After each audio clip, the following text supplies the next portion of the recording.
Debemos ser prontos para oír su palabra. Entonces, esto a mí me recuerda que cada que yo vengo a escuchar la palabra de Dios, yo me preparo para poder venir a escuchar la palabra de Dios, porque yo sé lo que Dios hace con su palabra. Entonces, esa preparación no comienza en el momento, hay que prepararse antes.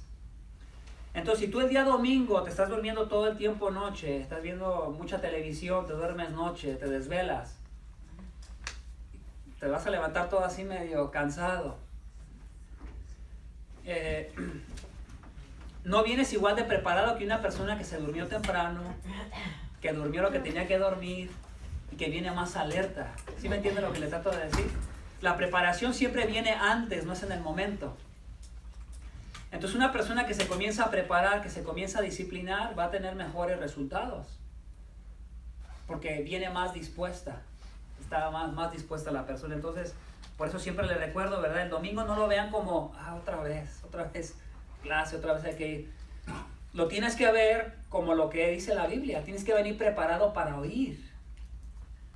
Preparado ya debes de venir para estar oído. ¿Por qué? Porque la palabra de Dios es lo que Dios usa para hablar a tu vida. Es lo que Dios usa para cambiarte, para renovar tu mente, tu manera de pensar. Entonces por eso dice, debe estar pronto para oír y lento para hablar y contradecir la palabra de Dios. Lento para tomar una actitud de enojo en contra de la palabra cuando la palabra te esté redarguyendo de pecado y te esté convenciendo de pecado. ¿Verdad? Y ustedes saben que ese versículo se usa mucho para, debe ser pronto para oír y lento para hablar, como si fuera un proverbio. Pero aquí prácticamente no es, aunque puede ser algo sacado de proverbios, para traerlo aquí, lo está utilizando el autor para decirnos la importancia que tiene la palabra de Dios y de la actitud que deberíamos de tomar ante ella, que no es cualquier cosa. Y esa es la situación porque yo les digo que es bueno que vengamos en las mañanas, ¿verdad?, a orar a las 8:30 y que te prepares, ¿verdad?, que vengas descansado y vengas listo para encontrarte con Dios. Bueno, continuamos entonces con la clase. Nos hacían falta 2. ¿Recuerdan cuáles 2 mentes nos hacían falta? Ayúdame. Nos hacían falta 2 mentes nada más para... Al final ya les doy los anuncios. Vamos a hablar de estas últimas 2. Como es clase, se vale opinar, se vale preguntar, se vale interrumpir. Entonces, ¿cuál era la primera? Mente redimida. Sí, una persona que ha sido salvada, su mente ha sido redimida. Su mente cree en Cristo, su mente por lo menos dice, tiene una convicción de que Cristo es Dios, entiende quién es el Hijo de Dios, cosas muy básicas. ¿Qué sigue después? Renovada. Como esa mente ya ha sido redimida, ya tiene la capacidad de renovarse. Ese contenido de la palabra ya no solo va a ser información, es contenido que le va a cambiar su manera de pensar para vivir. Después, Iluminada. tiene la ayuda del Espíritu Santo para que tenga un significado lo que está leyendo. ¿Cuál otra? Como la de Cristo. El modelo.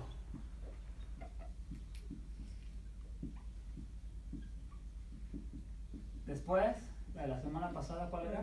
Probada. Probada. Hay muchos ejemplos de la mente probada. Van a Génesis, cuando falla Adán y Eva, ¿fallaron o fueron aprobados? Fallaron. Fueron probados. ¿Cómo fue probada? ¿Cómo le entró la tentación a Eva? Por lo que escuchó. Por el oír. Por el oír, por la mente. Comenzó a tener una conversación con el diablo. Y falló. Pero después vemos a Jesús, Mateo capítulo 4. El Espíritu lo impulsa para ser tentado por el diablo, ¿lo recuerdan? ¿Y cómo salió Jesús? Vencedor. ¿Con qué le contestó Jesús al diablo? Con la Con la palabra. palabra. Con Deuteronomio, ¿verdad? 3 veces citó Deuteronomio. Entonces, ahora sigue, ¿cuál sigue ahora, dijimos? Provechosa. Provechosa.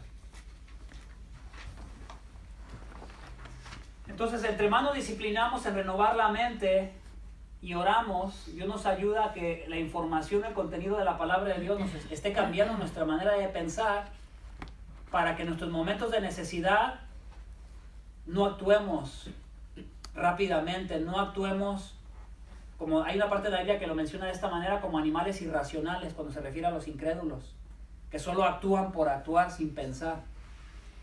Entonces, necesitamos, ¿verdad?, cada día disciplinarnos. Si nos mantenemos en disciplina, podemos ir viendo un crecimiento en nosotros, en nuestra manera de pensar, en nuestra manera de que comenzamos a valorar ya más, que antes no valorábamos. Entonces, es algo que requiere tiempo, es algo que requiere disciplina, es algo que requiere sacrificio, es algo que requiere que te niegues a otras cosas que te distraen mucho. O sea que no estoy tratando de decir, oh, esto es muy fácil. Requiere de un sacrificio, pero el sacrificio, ¿verdad?, mayor ya lo hizo Cristo en la cruz del Calvario. Y el Espíritu Santo en tu corazón te va a mover a que quieras de la Escritura, te va a hacer que desees la Escritura. Él pone el querer como el hacer y te va a empujar continuamente a que tu vida sea como la vida de Cristo, pero requiere que tú la renueves. Él ya te salvó, pero tú necesitas renovar tu mente con la palabra de Dios, meditar en ella. ¿Cuál era el ejercicio para renovar? ¿Se acuerdan que lo miramos? ¿Cuál es la disciplina que necesitamos para renovar la mente? La miramos como en la segunda clase que empezamos esto. Meditación. La meditación. Y la meditación nos va a ayudar a que la mente cada día se quede más con el contenido de la palabra, para que estemos más llenos de la palabra y para que pensemos más como piensa Dios. Y si pensamos más como piensa Dios, sentimos más como siente Dios. Porque si no meditamos en la palabra, podemos decir, a mí no se me queda la palabra, es que es necesario meditar en ella. Requiere meditar en ella, hasta que eso se quede dentro de ti. Entonces, la meditación te va a llevar a que la palabra se quede en tu alma, entonces se convierte como en un casillero, como en un locker, como le llaman aquí la gente en la escuela, donde lo que tú guardas ahí, después tú puedes ir a accesarlo y sacarlo. Se convierte como en un banco donde tú vas, si tú tienes dinero en el banco, tú vas a poder ir a sacar. Pero si tú no tienes nada en el banco, tú no vas a poder ir a sacar, por mucho que tú quieras. Entonces, el depósito que comenzamos a poner en el alma, vamos a poder recurrir a él.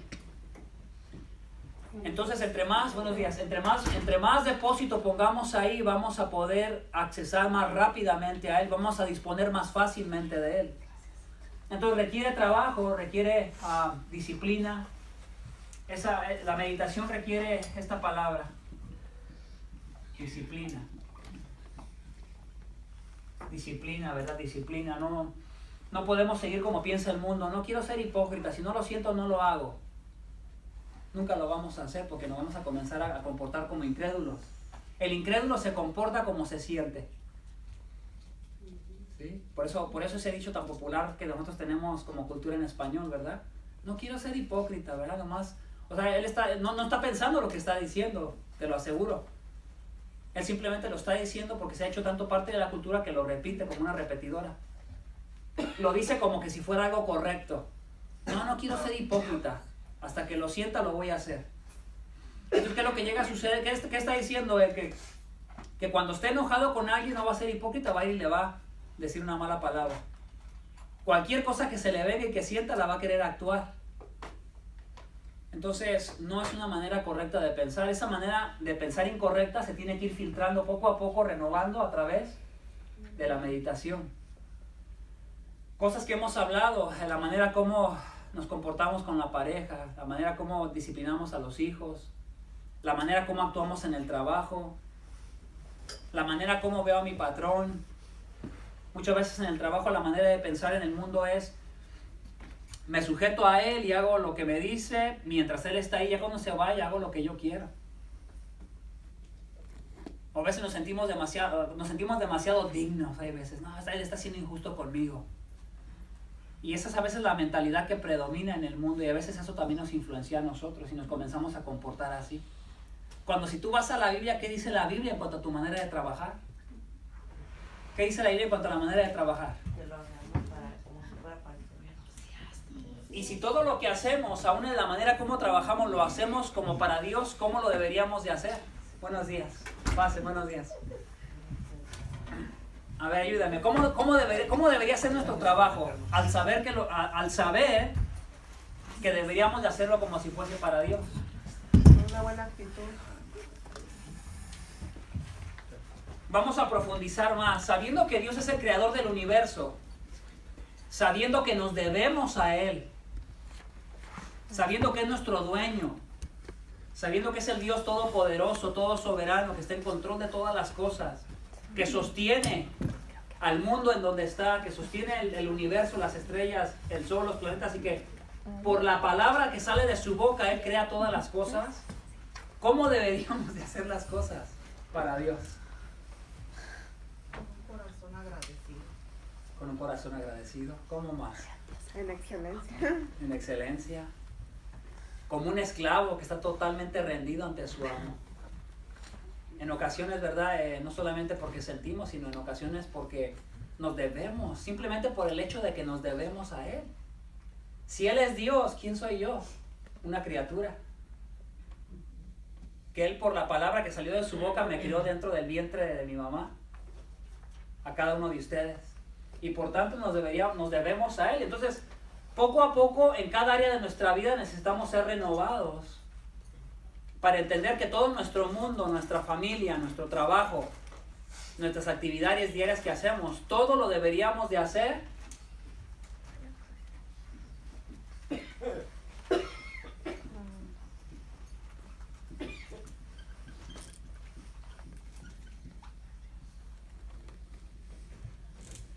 todo deberíamos de hacerlo para.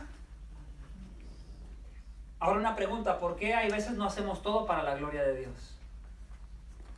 Por nuestra manera como pensamos. Todo regresa a donde mismo.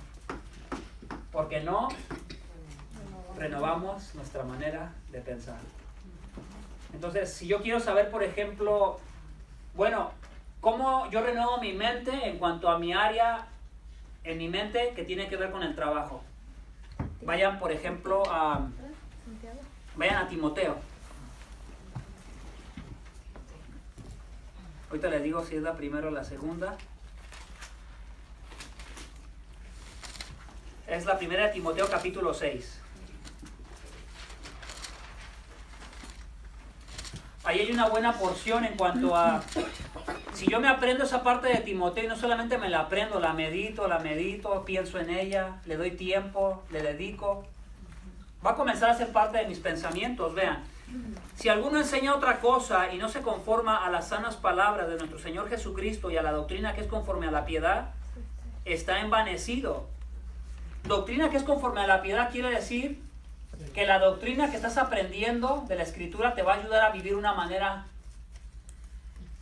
santa, justa delante de Dios, agradable delante de Dios. Dice, es 1 de Timoteo capítulo 6, verso 4, estoy leyendo ahorita, 1 de Timoteo capítulo 6, verso 4. Dice, si alguno enseña otra cosa, verso 4, está envanecido, nada sabe y delira acerca de cuestiones y contiendas de palabras, de las cuales nacen envidias, pleitos, blasfemias, malas sospechas. Una mente no renovada te lleva a que nazcan envidias, pleitos, blasfemias, malas sospechas. Verso 5, disputas necias de hombres corruptos de entendimiento, privados de la verdad. Una mente no renovada, una mente que no medita en la verdad. Entonces, dice que toman la piedad como fuente de ganancia, apártate de los tales. Habla de las actitudes de los hombres que miran el servir a Dios como una fuente de obtener solamente un beneficio, dinero en este caso. De ahí vamos al verso 6. Pero gran ganancia es la piedad acompañada de contentamiento, porque nada hemos traído a este mundo y sin duda nada podemos sacar. Así que teniendo sustento y abrigo, estemos contentos con esto.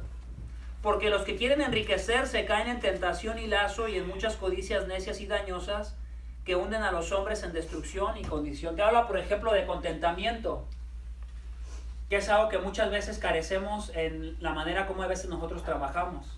A veces solamente trabajamos por obtener el beneficio de lo que nos van a pagar. Y hay veces no trabajamos en excelencia porque deberíamos de hacerlo, porque Dios es nuestro creador, nos debemos a Él y deberíamos de reflejar a ese Dios que nos dio la vida. Entre tú más piensas de esa manera, entonces tu manera de trabajar también va a cambiar. Pero si tu manera de pensar es nada más tu propia conveniencia, por obtener algo a cambio, por recibir tu cheque, por recibir tu pago, tú te vas a dar cuenta cómo a la manera como tú trabajas, cómo tú te comportas. ¿Trabajas igual cuando tu patrón está, cuando tu patrón no está? Cuando hay conversaciones con tus compañeros de trabajo y ellos comienzan a decir, el patrón es bien injusto, y tú también, sí es cierto. Ahí es donde se mira dónde te hace falta que tu mente sea renovada. ¿Me explico? Hasta que no se presenta una situación que requiera que salga lo que está dentro de ti, es donde vas a poder ver y decir, Señor, perdóname. Me arrepiento de mi pecado, ayúdame a poder ser renovado en esta área. Y lo hemos hablado muchas veces, necesitamos ser renovados no para salvación, porque la salvación siempre viene antes de. ¿Me explico? Nadie necesita mejorar en su vida y estilo de vida para que Dios lo acepte más. Más bien, tú necesitas mejorar y quieres mejorar porque quieres vivir para la gloria de Dios, aquel que te salvó. Quieres representarlo bien, no quieres que se blasfeme de Él, no quieres que se hable mal de Él. Pero en ninguna manera es para que tú hagas más puntos con Dios. Porque entonces se convierte en un sistema ¿de qué? De obras. Le hemos hablado muchas veces, ¿verdad? El sistema de obras y el sistema de la justificación por la fe. Bueno, entonces hablemos ahora de la mente provechosa.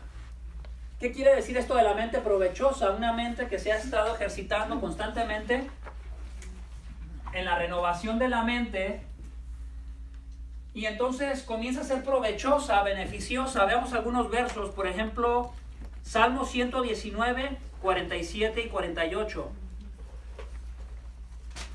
Vean cómo es la mente provechosa, cómo es la vida de una persona que se ha estado renovando constantemente en la Biblia. ¿Salmo qué?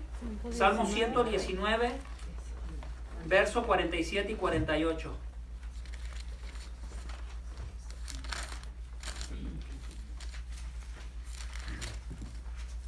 El que lo encuentre primero lo puede leer. Así aventajamos con el tiempo. Y me regocijaré en tus mandamientos, los cuales he amado. Alzaré asimismo mis manos a tus mandamientos que amé y meditaré a tus estatutos. Palabras claves ahí, la versión que leyó la hermana, esta dice, la Biblia de las Américas, perdón, dice, habla acerca de amar y deleitarse en las Escrituras. Por ejemplo, vean Salmo 119, vean el verso 16, regresen un poco más.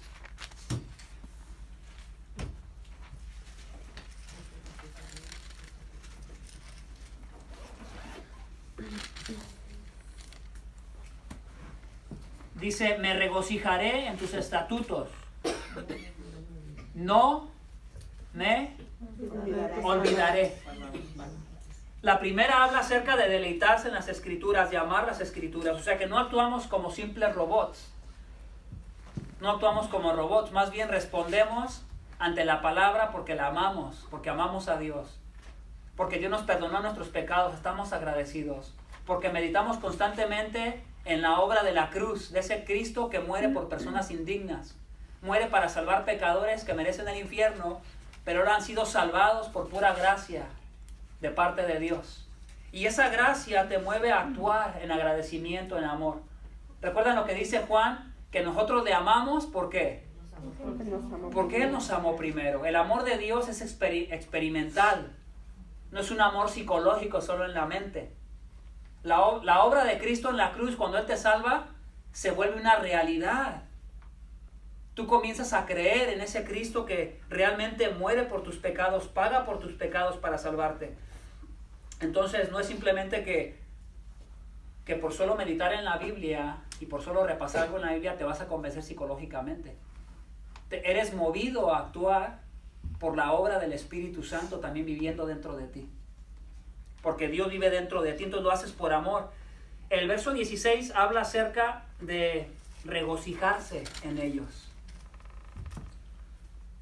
Habla acerca de no olvidarse de ellos. Entonces el deseo de nuestra alma, después de estar pasando tiempo en la palabra, no queremos despegarnos de la palabra, no queremos olvidarnos de ella, la deseamos, ¿verdad? La anhelamos. Vean otro ejemplo, el verso 93 de Salmo 119.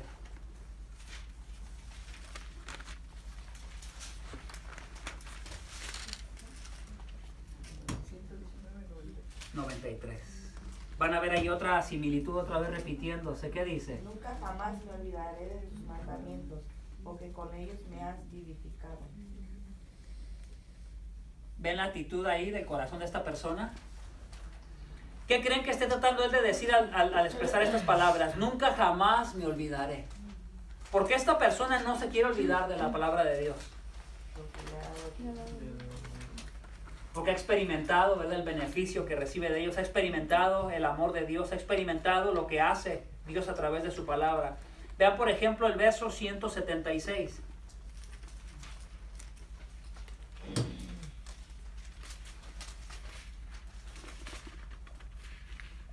Si yo anduve errante como oveja extraviada busca a tu siervo, porque no me he olvidado de tus mandamientos. Otra vez él expresa, dice, no me he olvidado de tus mandamientos. Entonces, para que podamos estar en esa posición de no olvidarnos y de estar con ese amor y deseo hacia Dios, ¿qué necesitamos? Renovar, meditar en las Escrituras. No me he olvidado de tus mandamientos. Entonces, es un deseo constante de esta persona de poder regresar otra vez a la palabra de Dios, de permanecer en ella. Entonces, cuando hablamos entonces de la mente provechosa, lo que hemos mirado en estos versos de aquí es que hay un amor, hay un deseo por la palabra. Y esa es una mente provechosa, es una vida provechosa. Cuando tú deseas la palabra y cuando tú quieres ir a la palabra. Vamos a hablar de otra cosa que tiene que ver con la mente provechosa y la vida provechosa. Hablemos de... lo voy a quitar así. Voy a quitar deseo y lo voy a poner como una segunda cosa. Deseo por conocer a Dios. Y voy a poner una tercera. La tercera, vamos a mirar Salmo 119 otra vez, pero leamos el verso 44 y el 45.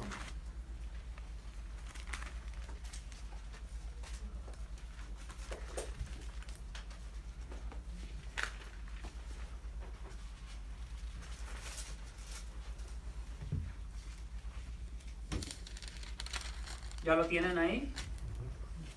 ¿Alguien que de favor lo lea? Guardaré tu ley siempre, para siempre y eternamente, y andaré en libertad, porque busqué tus mandamientos. Porque busqué tus mandamientos. Entonces, cuando hablamos de la tercera cosa, hablamos acerca de obediencia.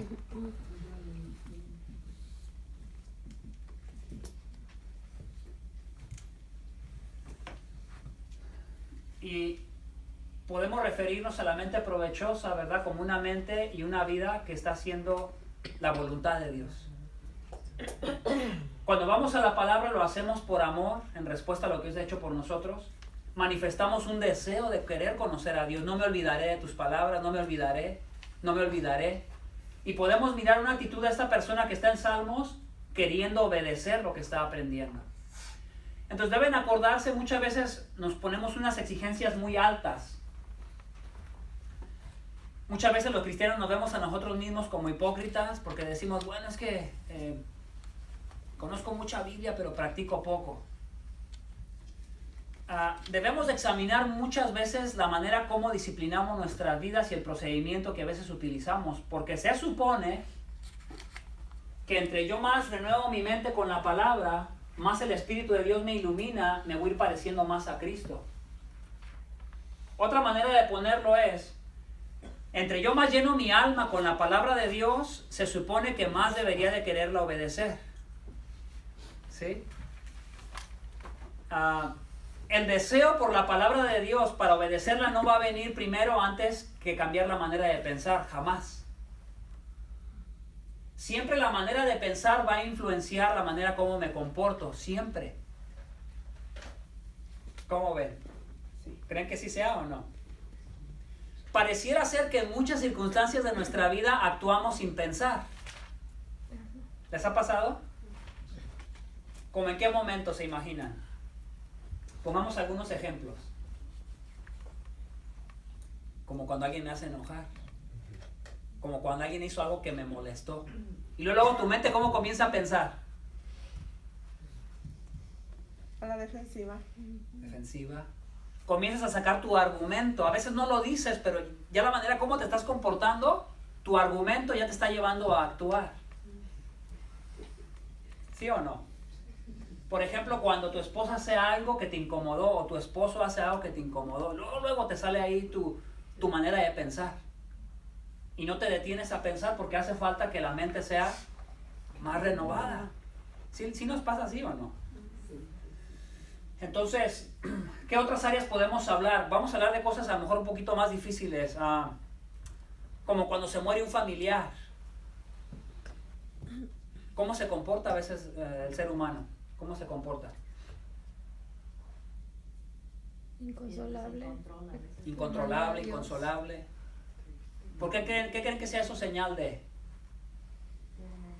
una mente no renovada? Ahora, no estoy hablando que no nos duela, que no lloramos, porque sí vamos a llorar, nos vamos a sentir mal. Y más cuando tú apreciabas mucho a una persona, pero cuando muchas veces nuestras vidas son dependientes de las personas y de las circunstancias, se mira en esos momentos, cómo reaccionamos, cómo nos comportamos. Entonces lo que te quiero ayudar que tú veas en esta mañana es que tú entiendas que a través de tus diferentes reacciones en tus momentos de dificultad, tú examines tu necesidad de ser renovado en tu mente y ser renovada en tu mente. Ahora, esto no es una cuestión simplemente de hacer lo correcto para sentirte bien contigo mismo.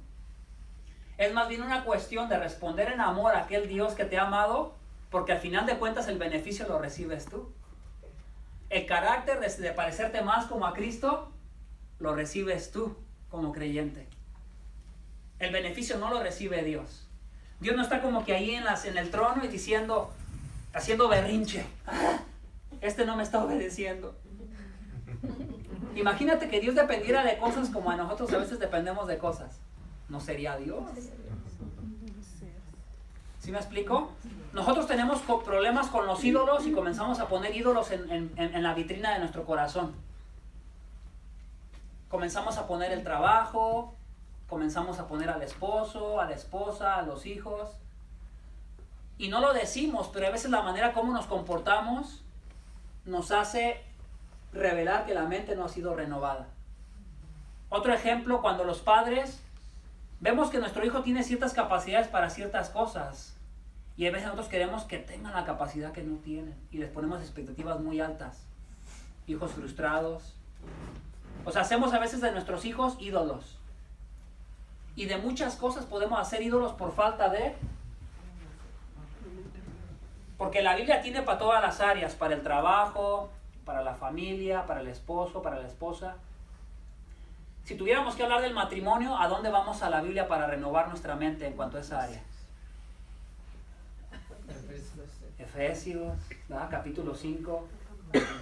Si tuviera que ver en cuanto a los hijos, también Efesios otra vez. Es muy simple, pero ahí está otra vez en Efesios. Deuteronomio, varias veces en Deuteronomio. Entonces, la Biblia es un libro tan completo con todo, pero entre menos nuestra mente conozca de todo el contenido que hay en la Biblia, menos está nuestra mente renovada para los diferentes retos y circunstancias de la vida. Entonces, por eso que es muy interesante. Y terminamos con la última, es la mente equilibrada.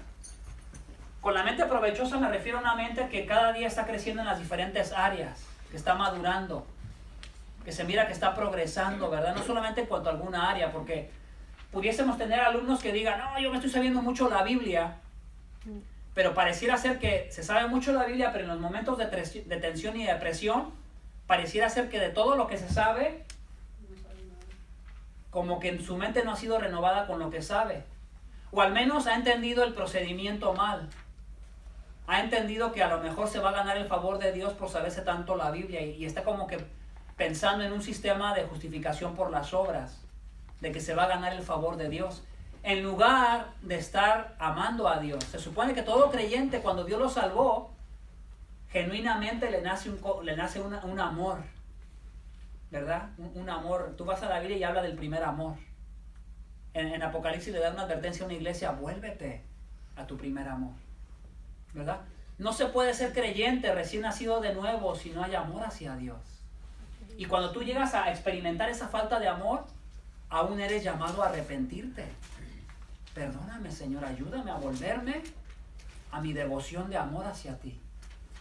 Para que cuando busque tu palabra lo haga por amor, porque deseo conocerte y porque quiero obedecer lo que voy a escuchar. Y la última es, ¿cuál dijimos que era? Equilibrada. Equilibrada. Equilibrada. Si tuviéramos que hablar de la mente equilibrada, vamos a hablar de dos cosas. La primera sería la revelación divina.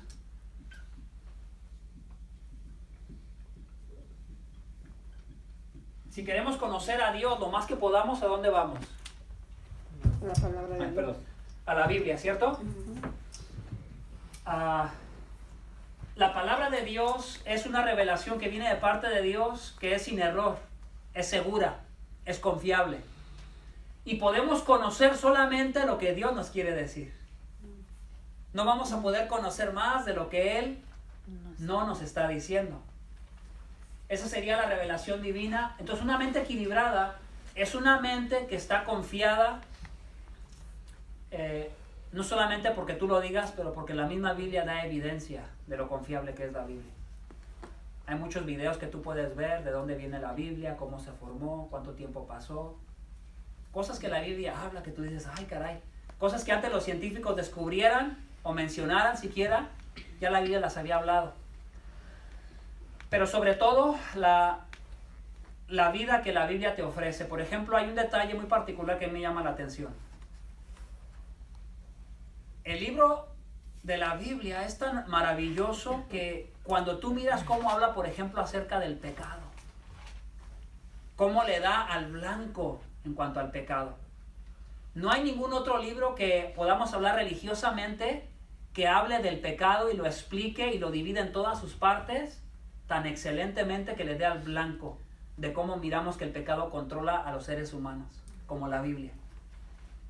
Y son detalles muy particulares que te ayudan a tú entender la revelación divina de parte de Dios, que es segura, que es confiable. Cuando tú, por ejemplo, eres movido por envidia, vas a la Biblia y la Biblia te expone la envidia en partes, te la divide y te dice, así es la envidia, así te vas a comportar cuando la envidia te mueve. Cuando te habla de la infidelidad, cuando te habla del egoísmo, cuando te habla del amor por el dinero, es muy precisa. Tú la miras y es como que te estás mirando en un espejo. ¿Quién le dijo a la Biblia que yo era así? Y es por eso que podemos hablar de que la revelación divina de Dios es precisa, es segura, es confiable. Entonces mi mente debe de ser una mente equilibrada. ¿En qué sentido? En que la otra parte viene siendo la razón humana. ¿Creen que Dios le dio razón al hombre? Sí. Sí, ¿verdad? Razonamos, somos seres pensantes, tenemos juicio. Entonces, ¿creen que podamos conocer cosas de Dios con la simple naturaleza? Sí, ¿Cómo qué cosas? la creación. Pero ¿qué cosas nos puede enseñar la creación acerca de Dios? La naturaleza. Es algo que vemos, la naturaleza, pero ¿qué nos puede enseñar de Dios? Su majestad, su poder. Su poder, qué grandioso. ¿Qué más nos puede enseñar? Es solamente Perfección. alguien Su perfección. divino pudo haber hecho todo lo que hay en Ok. la naturaleza. Que todo lo hizo por alguna razón específica. Ay, bueno, eso es interesante. En todo lo que está creado hay razón, hay inteligencia, hay conocimiento, hay diseño, hay información. En todo lo que tú ves hay un equilibrio, Un propósito. hay propósito, hay proporción en lo que miramos. Cuando el hombre construye algo, lo construye a proporción de algo que ya existe, de algo que ya está ahí. Cuando tú miras los árboles, cómo funcionan, cuando tú miras todo lo que está creado, y después de lo que está creado, vámonos a una segunda parte de cosas que se crean, que ya son diseñadas, bueno, más bien yo le llamaría copiadas de parte del hombre, ¿verdad?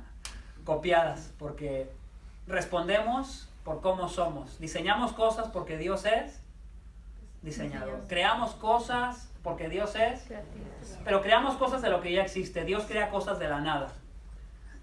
Entonces, por ejemplo, el diseño del cuerpo humano y todo lo que el hombre copia de ahí. Por ejemplo, tenemos un sistema de control, ¿verdad? Que controla todo. El cerebro controla el sistema nervioso, sistema de todos los sistemas, todo lo coordina. Tú miras, por ejemplo, los sistemas en los carros tienen una computadora que controla todo lo electrónico. O sea que el hombre a veces se llega a creer demasiado inteligente, más de lo que realmente es. Tiende a ser nada más un copiador de lo que ya Dios puso ahí. Cuando yo miro los carros, por ejemplo, los motores tienen un sistema de enfriamiento. El cuerpo tiene un sistema de enfriamiento. Si no tuviéramos un sistema de enfriamiento que sudáramos por los poros, caeríamos muertos. Se nos quemaría el cerebro. Por ejemplo, el cuerpo tiene un sistema de bombeo de fluido, que es para empezar la mejor bomba que existe en el mundo, el corazón. ¿Cómo es que una bomba de carne puede estar ahí sin parar hasta el día que le toca morir? Pero ¿cómo es que está ahí moviéndose? La pueden hacer que se pare con un choque eléctrico y luego hacerla continuar. Pero pareciera que es algo como que tú lo empujas y se encarrera solito, como si tuviera vida propia. Por ejemplo, en un carro normal le duran las bombas como unas 30,000 millas, 50,000, máximo 100,000 millas y ya. Se quema, se hace pedazos. Y si nos vamos así no acabaríamos. Entonces el equilibrio es... ¿Cuál debe de ser mi fundamento de estas dos cosas? Ese es nuestro fundamento, porque ¿qué es lo que le pasa al hombre que no cree en Dios cuando utiliza su razón humana? ¿Qué le pasa al hombre incrédulo? Se envanece. Orgulloso. Dice, no es cierto, nada de lo que hay en la naturaleza revela a Dios, es una mentira. Se comienza a engañar él mismo. Lo que es obvio para percibir, dice no, lo comienza a suprimir. Romanos capítulo 1, ¿se acuerdan? Y Dios, habiéndole revelado en la creación la verdad de un Dios que está ahí, ellos que hicieron suprimen la verdad, la ahogan. Ellos se están haciendo tontos, ellos saben que hay Dios. Cuando dicen que no creen en Dios no es porque no lo crean, es porque lo quieren suprimir voluntariamente por su pecado. Entonces por eso que debemos de tener una mente equilibrada, porque en la razón humana nos podemos equivocar, podemos sacar conclusiones falibles, equivocadas.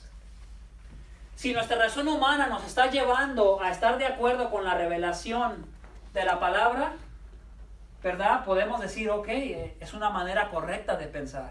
A yo ver la naturaleza como el salmista en Salmos 19 que dice, oh Señor, lo maravilloso de tu naturaleza, ¿verdad? Habla de ti, estás ahí reflejado. Y si yo sin conocer la Biblia volteo a ver la naturaleza y digo, debe de haber un Dios. Debe de haber un Dios porque todo lo que está ahí. Estoy concluyendo lo que la Escritura ya afirma. Entonces esa es la diferencia entre las dos, que nosotros tenemos razón humana y aún como creyentes podemos conocer cosas con nuestra razón. Pero podemos equivocarnos, pero la Biblia no se equivoca. Puede haber algunas cosas muy particulares que muy específicamente la Biblia directamente no te hable de ese tema en particular. Te lo va a desglosar de alguna u otra manera, te lo va a simplificar, pero a lo mejor a veces no lo podemos encontrar exactamente como nosotros lo andamos buscando. Y cuando hablamos de la mente equilibrada, ¿verdad? Hablamos de eso.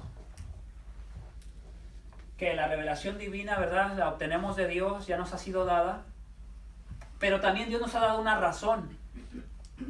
Aun cuando comprendemos la Biblia, la recibimos con un corazón dispuesto, pero también con un razonamiento equilibrado. Decimos, sí, lo que Dios me está diciendo me hace razón. No sé si me explico. Muchas veces la gente puede confundir, cuando tú hablas de cosas razonables, estás hablando de filosofías. Eso es una filosofía. No. No debemos de confundirnos. Por ejemplo, ¿nuestra fe es una fe ciega o es una fe razonable? Razonable. Cuando hablamos de un Cristo crucificado en la cruz, para los incrédulos, ¿qué es? Pura. Irrazonable, tonto. Eso no tiene sentido. Pero para nosotros, ¿qué es? Es completamente razonable. Pero fíjense, ¿razonable en qué sentido? Dios te salvó, te dio una mente redimida, entonces comprendes y dices, sí, es razonable. Es razonable que Dios, siendo el Dios del universo, tenga el poder para hacer eso y más. Pero para que se haya hecho un hombre, para que haya tomado forma de hombre, para salvar a los hombres. Eso es razonable, ¿verdad?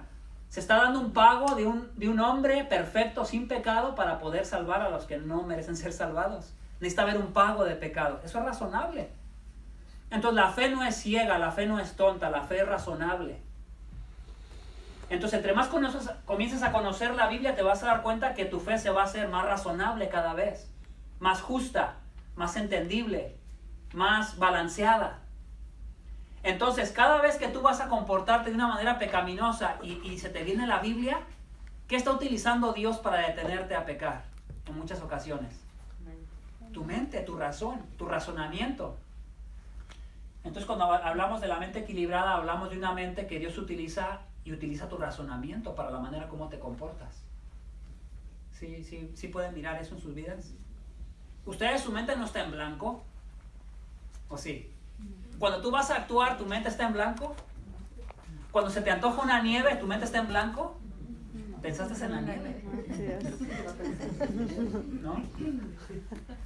Cuando experimentas algo, estás pensando antes en eso y entonces te mueve a tal grado que nosotros no actuamos de la nada, actuamos con razón, actuamos con lo que estamos pensando y lo que estamos pensando nos lleva a sentir. Sí, vamos a terminar con esto. Tenemos 10 minutos, entonces, y ya hacemos preguntas. Entonces tenemos a la mente, la emoción y la acción, o la obediencia.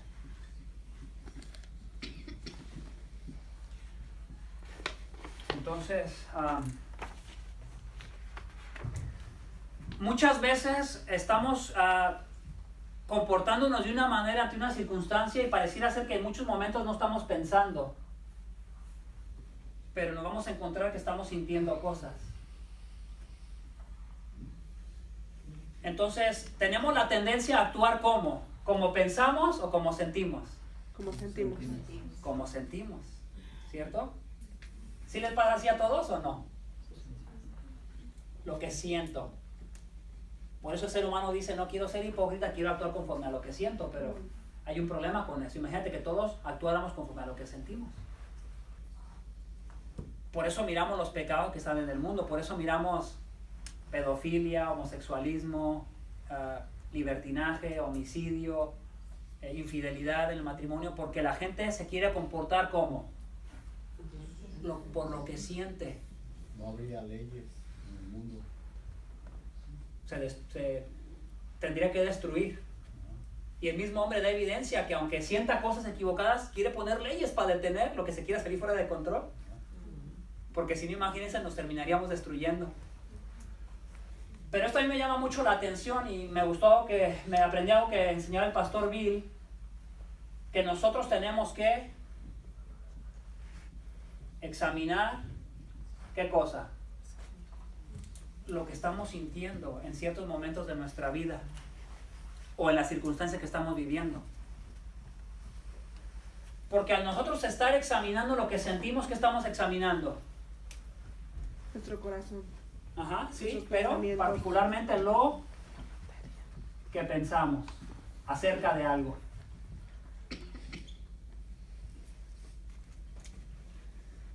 Entonces nuestras emociones van a revelar ¿qué cosa? Lo que pensamos. Entonces, ¿les ha pasado que hay días que se sienten mal? Sí tiene esos días, ¿no? Que, ando como fastidiado hoy. Y a veces decimos, no sé qué me pasa. ¿Será que no sabemos lo que nos pasa? ¿Qué piensan de eso? ¿Nos engañamos hay veces o será que definitivamente no sabemos lo que nos pasa? Nos engañamos. engañamos? ¿Qué piensan los demás? O no nos detenemos a examinar porque estamos en esa situación.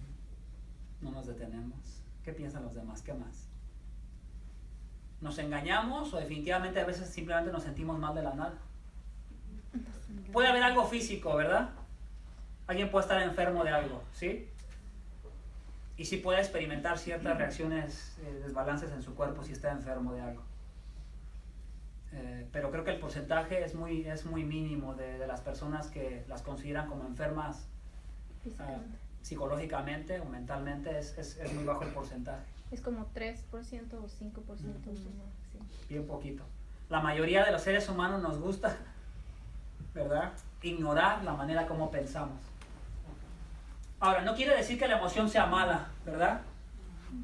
Las emociones son buenas. Cuando tú amas, el amor hacia tu pareja, el amor hacia tus hijos, el amor hacia los que no conocen de Cristo, el amor hacia algo que te gusta hacer, la pasión es buena, es bueno. Y Dios merece la gloria por todo eso. Pero te invito a que te detengas en tu semana y examines tus emociones. Por ejemplo, cuando alguien hace algo y te enojas, tu hijo hace algo y te enojas. ¿Qué hacemos rápidamente? Echamos la culpa a la persona. Es que tú tienes, porque mi enojo, es que tú me hiciste, así es, no lo decimos pero lo hablamos. Es que tú hiciste esto. ¿Verdad? ¿No nos pasa mucho eso? No lo estamos pensando, pero lo que estamos diciendo es, ¿sabes qué? Yo soy dependiente de lo que tú hagas, de cómo tú te comportes. Si tú te comportas bien, yo voy a estar bien. Pero si tú te comportas mal, yo voy a depender de cómo tú te comportes. Y entonces eso es lo que a veces nos mueve mucho, cómo nos sentimos, y ahí es donde vemos nuestro pecado, y es donde decimos, Señor, ayúdame a renovar mi mente cada día, ¿verdad? Ayúdame a mirar dónde peco con mi esposo, ayúdame a pecar, no ayúdame a pecar, no. Se me trabó la lengua. Ayúdame a pensar dónde peco con mi esposa. Es más, ayúdame a pensar dónde peco sin siquiera a veces examinar siquiera lo que estoy haciendo. Ayúdame a examinar por qué hago lo que hago. Hermanos, esto pareciera ser exagerado, pero los cristianos deberíamos de vivir para la gloria de Dios. ¿Me explico? Si nos levantáramos en la mañana y respiráramos, hasta deberíamos de respirar para la gloria de Dios. Solo que no lo pensamos. Cuando hablamos deberíamos de vivir para la gloria de Dios. Cuando trabajamos para la gloria de Dios. Tú no debes de pensar que por el simple hecho de ser alguien que está haciendo algo en la iglesia es que estás cumpliendo el propósito de Dios para tu vida, ¿no? Eso fue algo que los reformadores ayudaron mucho. Que el trabajo que tú estés haciendo es ahí donde Dios te puso. No porque tú no seas una persona que seas un pastor, entonces no estás cumpliendo el propósito de Dios para tu vida, no. Lo que tú estás haciendo en tu trabajo, ese es tu llamado. Y lo tendrías que hacer con toda la excelencia porque lo estás haciendo ¿para quién? Para Dios. En el tiempo del medioevo, cuando la Iglesia Católica Romana controlaba, la influencia ¿cuál era? Solo los que están siendo llamados al seminario son los que están siendo llamados por Dios. No. Si ven cómo a veces los sistemas que creamos de forma de pensamiento influencian para mal. Entonces, en general el pueblo, ¿cómo vivía en el tiempo del medioevo? No conocían la Biblia.